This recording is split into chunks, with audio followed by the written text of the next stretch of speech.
The room looked warm and golden from the chandelier, but every word at that dinner table felt cold enough to bruise.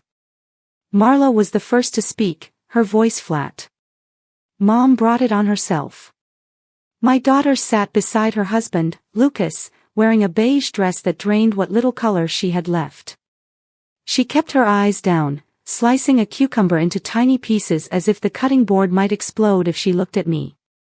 Lucas leaned back like he owned the house, addressing the guests with the swagger of a man holding court at a bar rather than sitting at a family table. "Coordination's not what it used to be," he said. "Old legs get tangled.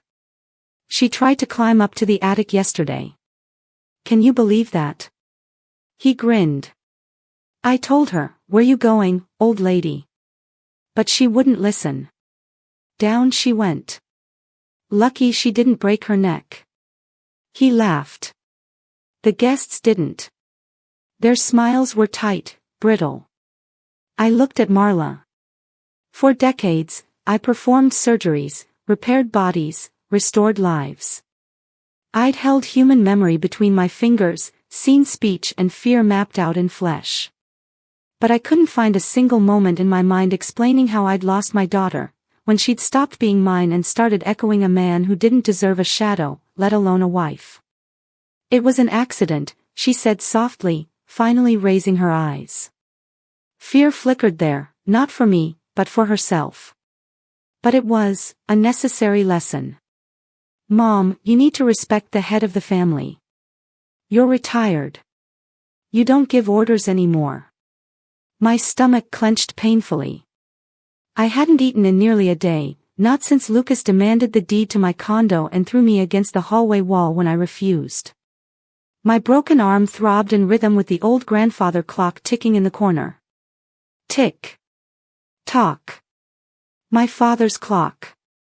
It had never once lost time. Lucas lifted his glass.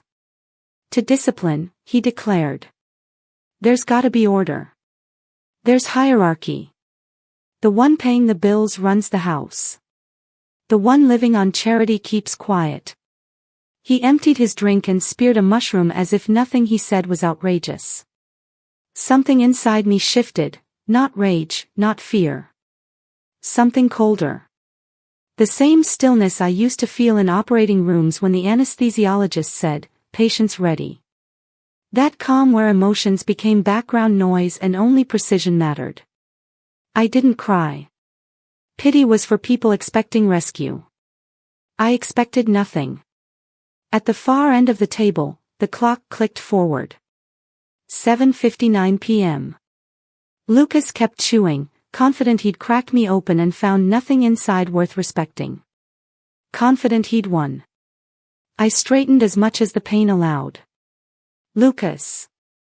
My voice wasn't loud, but it cut clean through the room. He froze with his fork halfway to his mouth. The guests stopped chewing. Even Marla stopped slicing cucumbers. "What do you want?" he muttered. "You're sitting in my husband's chair," I said. "And by my count, you've got 1 minute left to enjoy it." Lucas turned slowly, a smirk spreading across his face. "You threatening me? What are you gonna do?" He jerked his chin at my cast. "Hit me with that thing." He laughed, a harsh, barking sound that scraped the walls. "Oh, I'm terrified," he mocked. "Look, everybody, she's timing me. Go on, start the countdown. If you love real emotional stories, hit subscribe, we post one every day." I didn't answer him. I just watched the second hand of the grandfather clock tremble as it crept toward the top. I knew something Lucas didn't. I knew every gear in that clock, and every plan I'd set in motion, moved with the same precision. He thought the stillness in the apartment was fear. In reality, it was a countdown. When the second hand finally touched the 12, a fresh stab of pain shot through my broken arm, dragging me backward exactly 24 hours, to the moment everything shifted. That evening, the apartment didn't smell like roast duck and spices. It reeked of stale liquor and panic. Lucas paced the living room like an animal penned in two long, sweaty jittery, bumping into the furniture. "I need that money, you old witch," he yelled, spit flying. "Do you have any idea who I owe? These aren't people you say no to." I stood in the doorway of my bedroom, blocking his path. "This was my husband's home," I said. "And as long as I breathe, it will not be sold to pay for your gambling." That was my mistake, believing I was talking to a man. But the man inside Lucas had already been eaten away by terror. He lunged.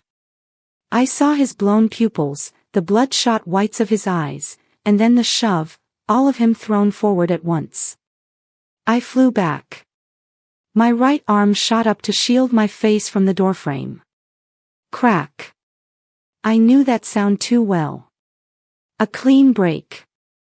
A wave of nausea rolled up my throat as I collapsed to the floor, cradling my warped wrist. Marla stood at the end of the hall. She had seen everything, the wind-up, the shove, the moment bone gave way.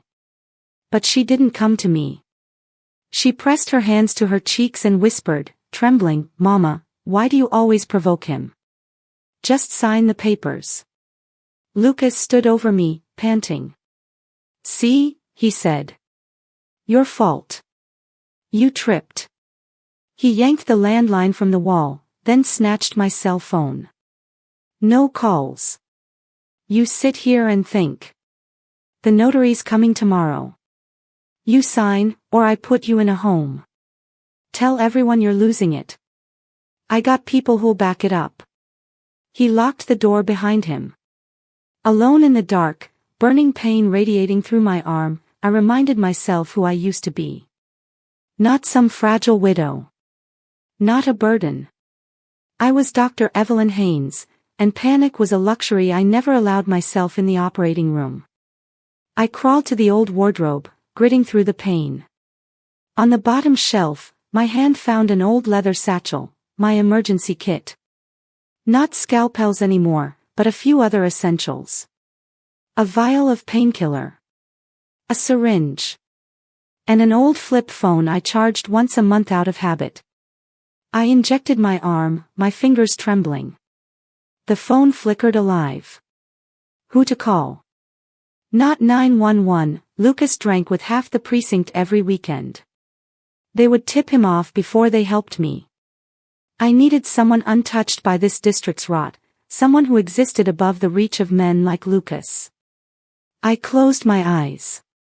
I hadn't dialed this number in 20 years. Ring. Ring. Ring. Speak. A calm, deep voice, the kind used to giving orders, not asking questions. "It's Evelyn," I whispered. "I need help." A beat of silence. Not shock. Not pity. Only calculation. Location. I gave the address. "Stand by." Now, in the dining room, the sharp ring of the doorbell yanked me from the memory. The clock chimed 8 times. Lucas smoothed his greasy hair back, grinning. Well, he said loudly. "Right on time." He winked at the guests. "That's the notary. We'll sign a little paper, settle family matters, and get back to dinner." Jenna let out a shaky sigh and sipped her wine. "Mama, please just sign," Marla whispered. "Let's not make a scene." I didn't answer. I only gripped the armrest, the adrenaline silencing the pain. Lucas swaggered down the hall, humming off-key. The lock clicked. "Come on in, my friend," he boomed. "Got the papers?" "Our old lady's being difficult, but we—" His voice cut off. Not faded, snapped cleanly, like someone had pressed a hand over his throat. Silence followed. Jenna froze mid-sip. Marla's fingers tightened around her napkin. Every guest turned toward the empty doorway. Then came the sound. Heavy, controlled footfalls. Combat boots on hardwood. Not the steps of a notary. The steps of authority. Lucas's breath hitched into a thin, wheezing gasp. Gee, Governor Thorne. Lucas's voice, which had been loud enough to shake the windows minutes earlier, now crawled out of him thin and shaking. Gee, Governor, sir. Every person at the table froze. Forks hung in midair. A slice of duck slid off a plate and plopped onto the tablecloth, but its owner didn't even blink. The name Lucas had uttered didn't belong in this cramped dining room. It was a name printed on courthouse walls, spoken in news broadcasts, feared in backroom meetings. What an honor, Lucas stuttered somewhere in the hall. I heard him backing up, tripping over the rug. We weren't prepared. If I'd known you were stopping by, Governor Thorne, this is just a little family dinner. Two men appeared in the doorway before he could finish, mountains in dark tactical gear. No badges, no insignia, just the posture of men who'd seen hell and walked back out of it. They took their positions silently on either side of the doorway, scanning the room with the focus of predators. And then Lucas stumbled backward into the dining room, his face chalk white, bowing to someone out of sight.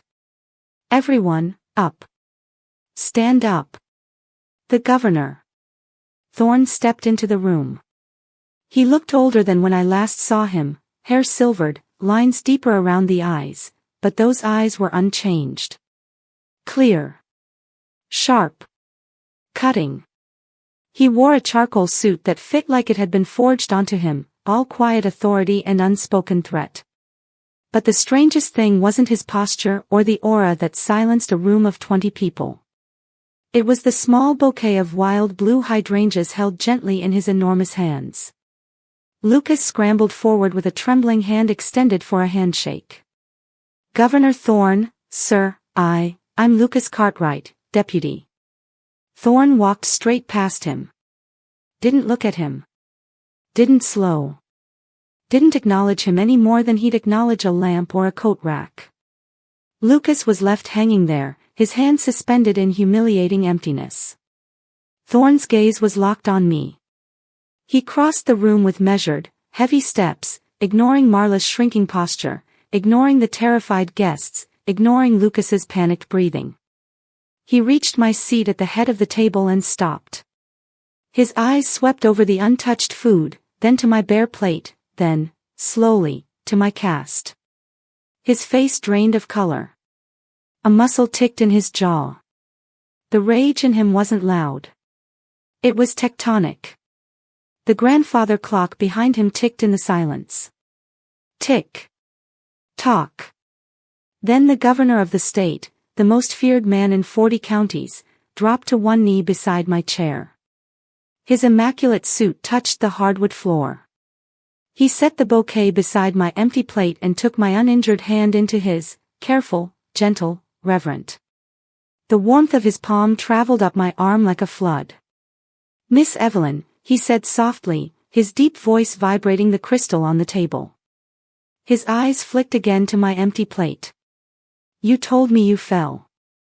The softness in his voice made Lucas flinch harder than any shout. But you didn't tell me you were starving. He rose slowly, and the air in the room tightened as if drawn into his lungs. He didn't wait for me to respond. He didn't have to. He turned toward Lucas's chair, the one Lucas had claimed as the head of the family. Thorne laid his hand on its backrest. Said nothing. Lucas stumbled away from it as if burned, nearly knocking over Marla's wine. Thorne sat. He didn't just sit, he occupied. The chair seemed built for him. One of the security men stepped forward and, with ghost-like precision, laid a clean travel set of utensils beside him. Silver gleamed on the linen. Thorne examined the greasy, discarded utensils on the table, nudged them aside with the edge of his finger, and reached for the duck platter. He drew it toward himself with one hand and began cutting a slice, precise, controlled movements, like someone who knew the value of steady hands. No one breathed. Lucas trembled behind him. Marla stared at her lap like she wished she could disappear. Jenna pressed her fingertips into the tablecloth, knuckles white. Thorne cut the meat into small pieces, each one deliberate. Then he turned to me. He didn't look down on me. He didn't pity me. He looked at me the way a soldier looks at the medic who once saved his life, with reverence. He lifted the fork and held it near my lips. "Please, Evelyn," he said quietly. My face burned with humiliation, with gratitude, with something impossible to name. But the dignity in his gesture softened the flames.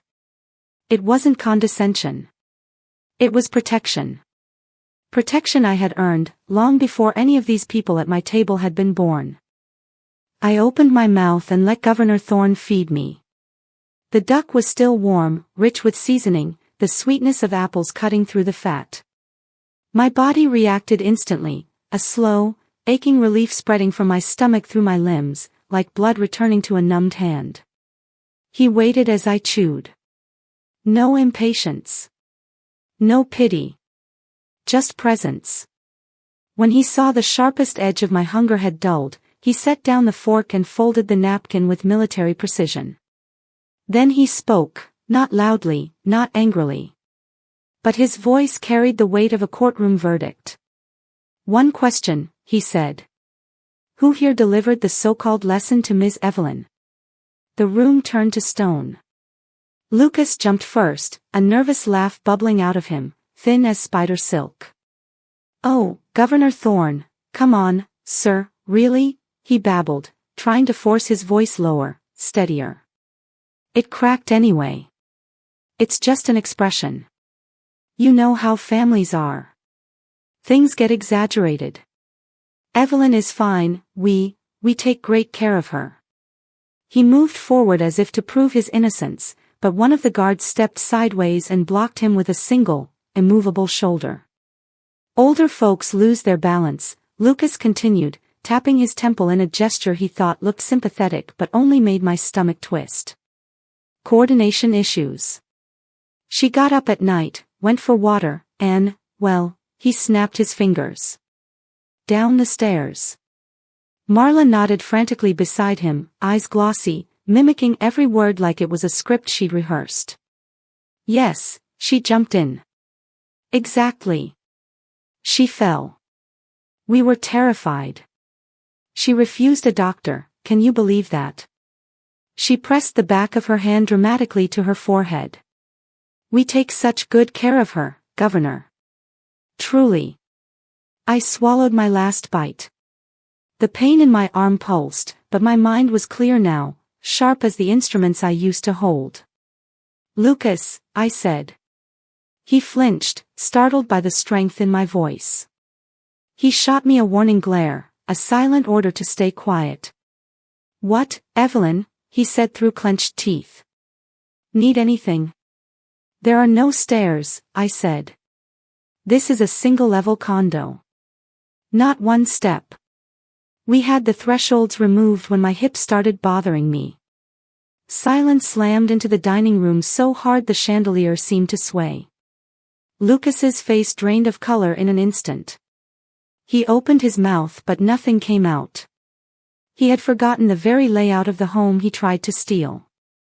Governor Thorne lifted his gaze from the water glass he'd been holding. Slowly, his eyes met Lucas's, cool, fixed, lethal. "No stairs," Thorne repeated softly. Lucas licked his lips, scrambling for words. I meant metaphorically. Hallway stairs. Building stairs. Stress gets to me, Governor. I care about her so much I got mixed up." His voice squeaked on the last word. The governor stood.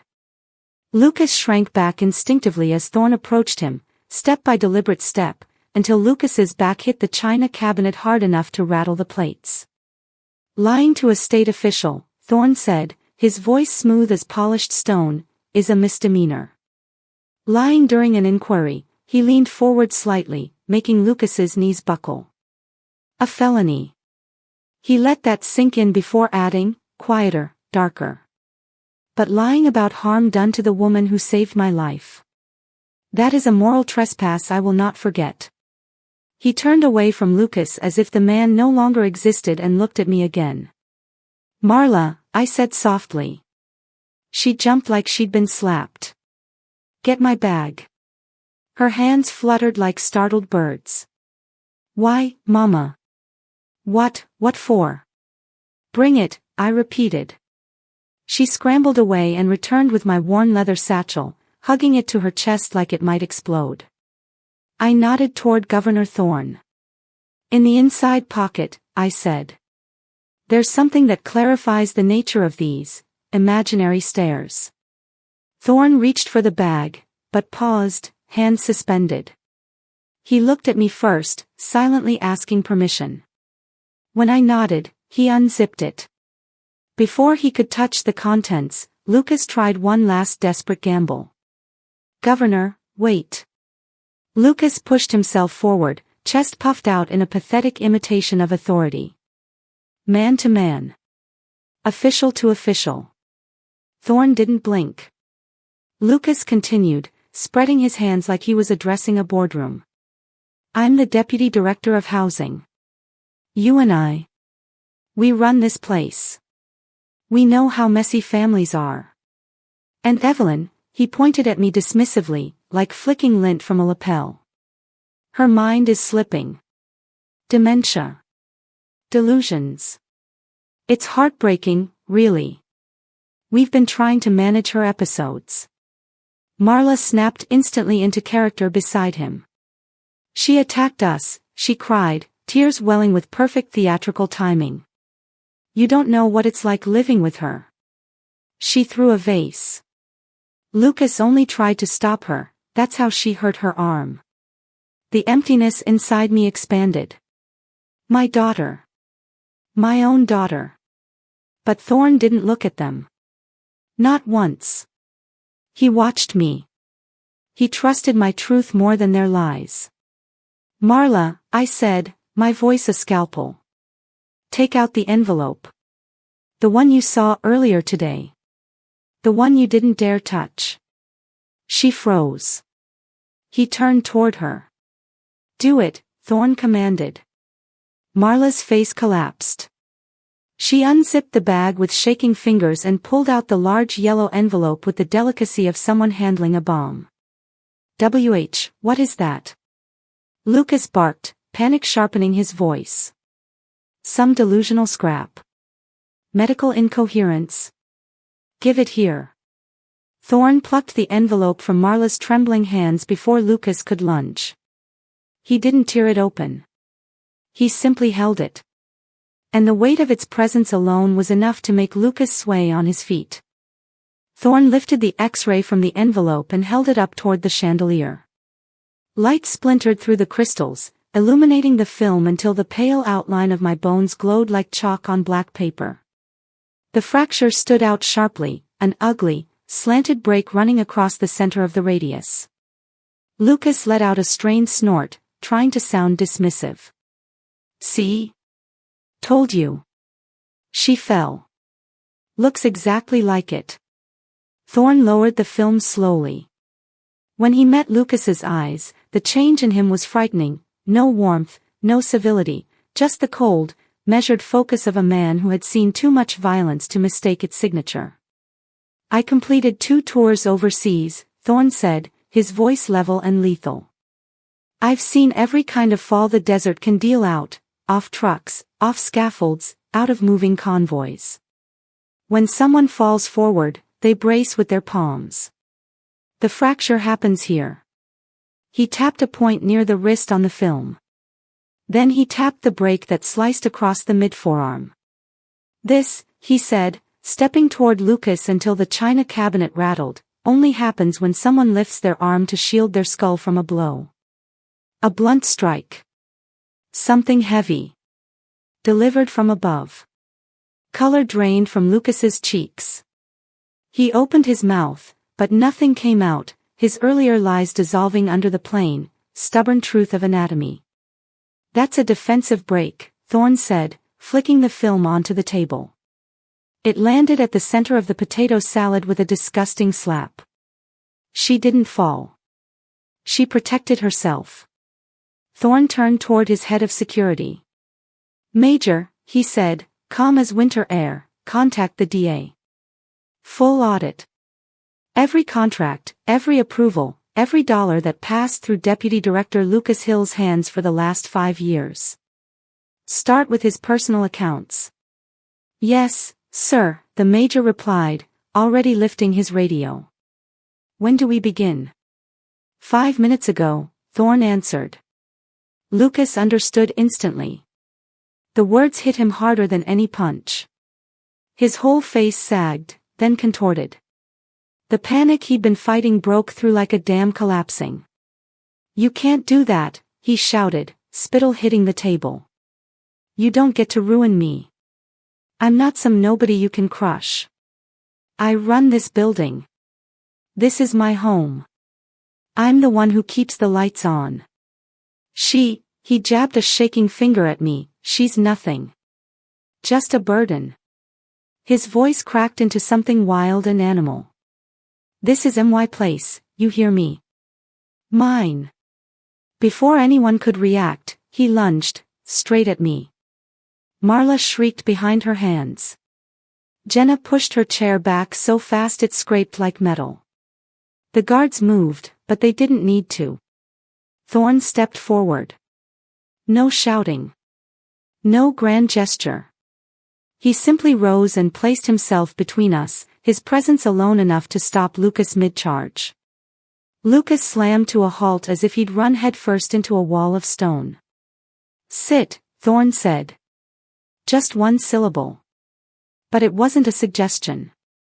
It was a leash snapping tight. Lucas dropped onto the floor, legs folding beneath him. The only sounds left in the room were his ragged breaths and Marla's soft, hiccuping sobs. I exhaled, steady at last. Now came the part he feared most. You keep calling this your house, I said calmly. Lucas lifted his head, still dazed, still clinging to whatever delusion he had left. It is, he insisted hoarsely. Marla's the only heir. Once you're gone, everything falls to us. I've already talked to realtors. You can't stop it. I didn't look at him. I looked at Thorne. Pass me the red folder, I said. He reached for it without hesitation. His aide placed it in his hand, and Thorne set the slim cardboard file in front of me. With my uninjured hand, I opened it. Only one document lay inside.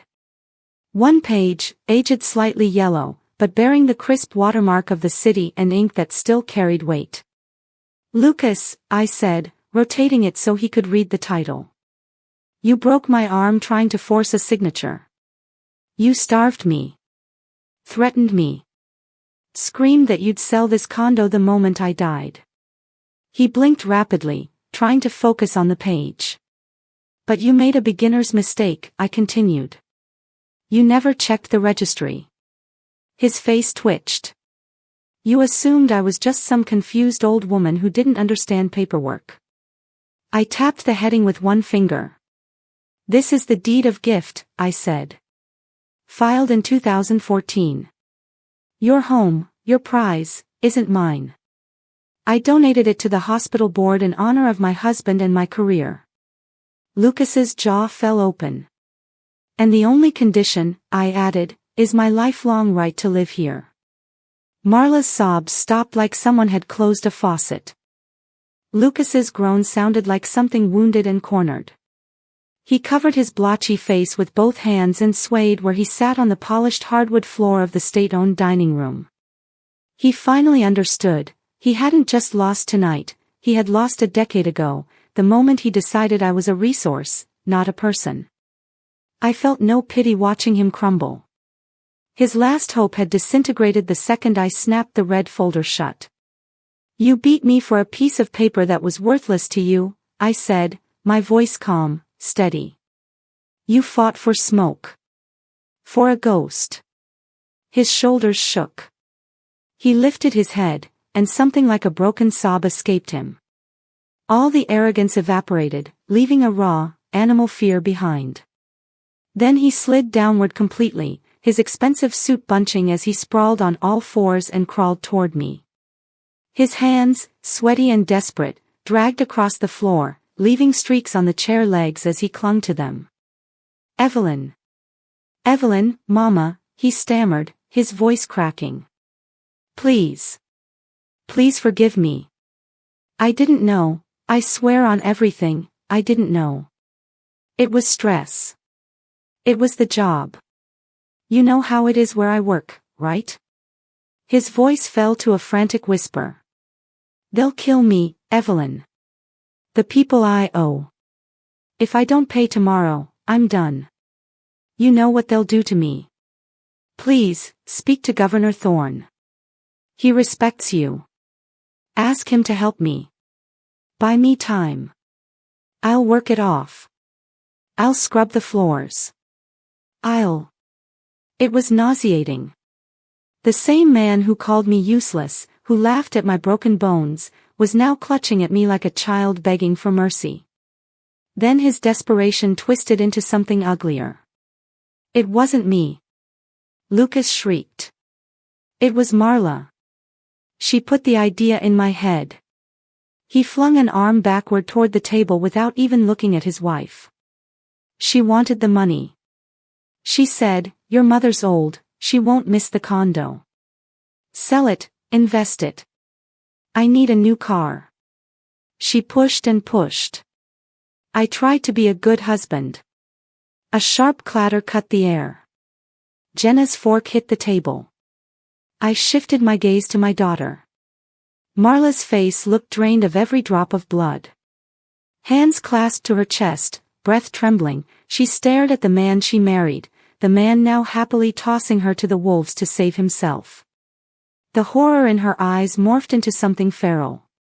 She leapt up, chair crashing behind her. You liar, she screeched. You liar. You forced me. You twisted everything. You. Then she pivoted toward me, stumbling, hands reaching like someone searching for a lifeboat in a storm. Mama, Mama, don't listen to him, she choked out, falling to her knees beside him. She shoved Lucas aside and crawled closer, grabbing my good hand. He's a monster.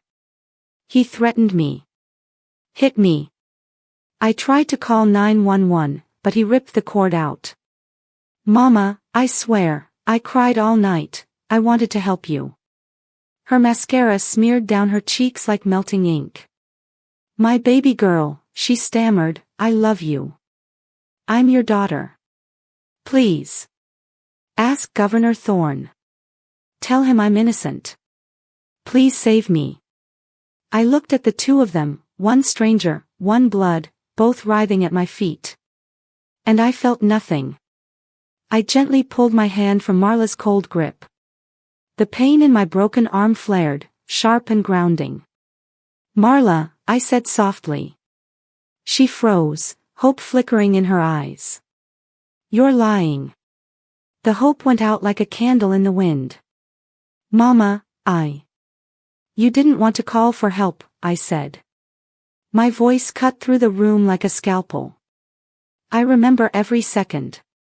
I wasn't unconscious. I was lying on the floor, unable to stand. Lucas was in the kitchen drinking water. And you, I leaned closer, you stood over me. You weren't crying. You weren't scared. I watched the moment her pupils tightened. You leaned down and hissed, shut up, old woman. The neighbors will hear. You're embarrassing us.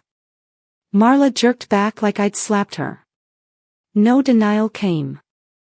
No excuse. Just a suffocating silence. You chose comfort, I said. Not your mother. A low vibration buzzed across the table. Everyone flinched, except Governor Thorne. The governor calmly withdrew his phone from his pocket. The screen lit his face in a cold blue reflection. He swiped, reading a message. The corner of his mouth curled, not in amusement, but with the grim satisfaction of a man confirming a suspicion. Digital audits move quickly these days, Thorne said, setting the phone down. Much harder to erase financial footprints than people think. Lucas stiffened. Thorne's gaze fixed on him like a hawk eyeing a cornered rabbit. And it appears, Thorne continued with a chilling calm, your debt troubles are only the beginning. Lucas's breath hitched. My team checked everything you've touched, including the property records for this building, and the basement. He paused. A historical landmark basement. Something inside Lucas collapsed. Whatever color remained drained from his face. Thorne drummed his fingers on the table. Interesting thing down there, he said. On paper, it's listed as janitorial storage. But in reality, my investigators are in that basement right now. The room went still. Lucas didn't move. Didn't blink. His terror finally had a shape. And it was waiting downstairs. Marla lifted her head, eyes wide, voice trembling. Mama, you donated the condo to the hospital. Yes, I said, never breaking my stare from Lucas's ashen face. This apartment was never yours. It wasn't mine to keep, and it certainly wasn't for you, Lucas. The realization hit him like a thunderclap. The last flicker of hope he clung to, the idea that he could turn this place into cash, evaporated. His crime had been pointless. You fought for a ghost, I added, closing the folder. There's nothing here for you except your debts. Lucas let out a low, defeated whimper, curling inward on the hardwood floor. He rocked slightly, covering his face with his hands.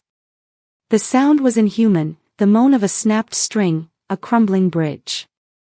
His world, built on greed and exploitation, had collapsed into a single, suffocating point. Then he moved, not to strike, but to grovel. The arrogance that had defined him for years dissolved, leaving only raw, instinctive terror. He crawled toward me, hands sliding on the polished wood, grasping at the legs of my chair. I recoiled from his touch. Please, Mama, he sobbed, tears mixing with snot on his flushed cheeks. Forgive me. I didn't know. I didn't understand. I can fix it. I'll pay them back. I'll do anything. I looked down at him, nausea rising at the sight of the man who had mocked my pain just an hour before, now groveling like an animal. It wasn't me, he suddenly shrieked, desperate for an excuse. It's Marla. She said we should sell. She wanted money. Marla's transformation was instantaneous. Fear fled her eyes, replaced by fury. She sprang from her chair, knocking it over, her voice shrill and sharp. What are you saying, you monster? You forced me into this. She rushed toward me, hands pressing forward as though to push away the threat he embodied. Mama, don't believe him. He's a tyrant. I tried to stop him. I wanted to call for help. I watched both of them, one a stranger desperate for money, the other my own daughter, crawling at my feet in separate forms of desperation.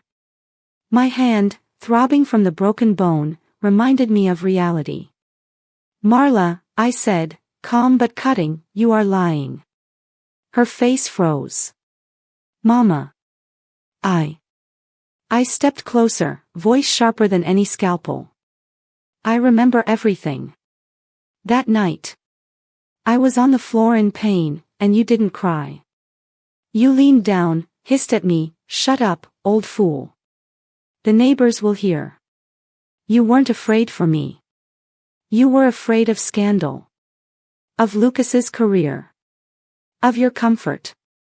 Marla lowered her gaze, wordless. A sharp vibration hummed across the table. Everyone flinched except Governor Thorne. Calmly, he drew a smartphone from his jacket, its blue glow reflecting off his impassive eyes. He read a message, the corner of his mouth twitching, an expression of professional satisfaction, not joy. The audit moves fast, he said quietly.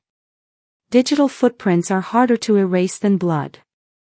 He set the phone down and looked at Lucas, who had gone utterly still, realizing the end was near. Your debts are only the beginning, Thorne said. My team has checked every property, every account, including the basement of this very building.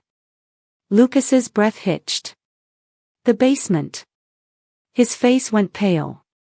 Thorne turned his attention to me. Evelyn, he said softly. Do you need anything? A nurse, security, medicine.